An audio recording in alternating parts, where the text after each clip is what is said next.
बे फैबाय थानाय 13 नभेम्बराव जोंना उफेरा बिसायख'थि जानो थांगासिनो दङ। बेवहाय बिपिएफ दोलोनिफ्राय सासे मोजां व्यक्ति सुद्ध कुमार बसुमतारीखौ दिनै बिजाथि हिसाबै जों सायख'दों। बिथांखौ देरहानांगौनि थाखाय जों रायजो राजाफोरखौ खावलायनो फैदों जे फैबाय थानाय बिटिसिआव जे इलेक्सन जानो थांगासिनो दं 2025आव दा बेनि सिगां दिनै उफ्रा बिसायख'थि जागोन। दा बेहाय रायजोफ्रा जाहाथे जोंनि बिपिएफ दोलोराव भट होनानै देरहाहोयो आरो बिटिसिआव जे खोमसिया दा दिनै साग्लोबगासिनो दङ बेखौ जों बोरै सोरां होफिननो हायो बेनो जोंनि मोनसे उद्देश्य।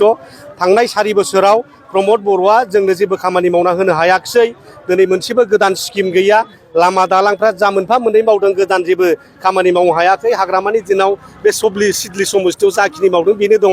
दिनै हाग्रामा दालां बानायदों, आइपुवालि दालां बानायदों, बेखिनियानो दं। दाबो गोदान जेबो जिनिस गैदेरा। दिनैहाय बिथांमोनहा खालि मिशननि नामाव मिशन बानायबाय थादों। अमा मिशन, बोरमा मिशन, मैखुन मिशनानो मिशन जोबनो थाङा बिथांमोना। 164टा मिशन होदोंमोन, दा मोनसेबो मावजायाखै। दिनै जोंनि सेंग्रा सिख्लाफोरखौ थगायबाय, साख्रि होनो होनदोंमोन, 1 भट 1 जब, न'खर न'खर साख्रि होनायनि बाथ्रा।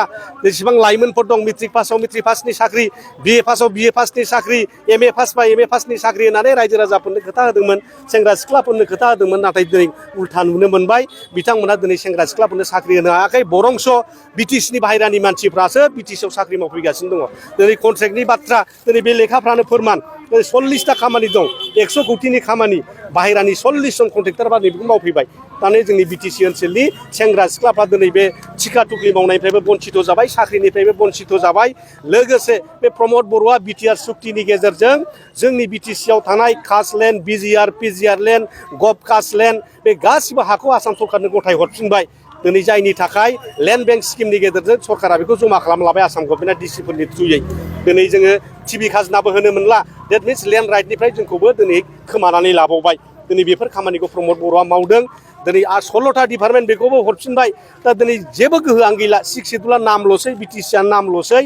दा बिटिसिखौ रैखाथि खालामनो थाखाय जोङो साफ्रोमबो रायजो राजाफोरखौ खावलायदों।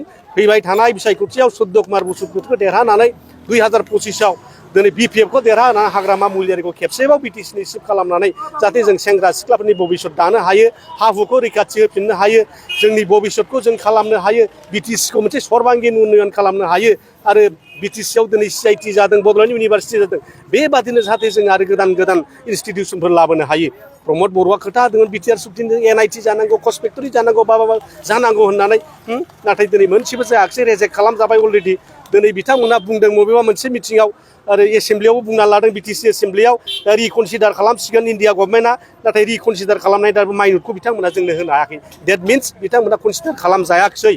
देट मिन्स प्रमद बर'आ सासे फैलार नेता, गबिन्द बसुमतारी, इउजि ब्रह्म, रोनगोरा नार्जारि, जयन्त बसुमतारी, दिनै एबसुनि दैदेनगिरि दिपेन बर', कनिन बसुमतारी बिथांमोना साफा फेलें नेता। दिनै बेखौसो स्वीकृति होबाय रायजो राजाफ्रा आरो बिथांमोननि खामानि मावनायजोंनो नुजाबाय।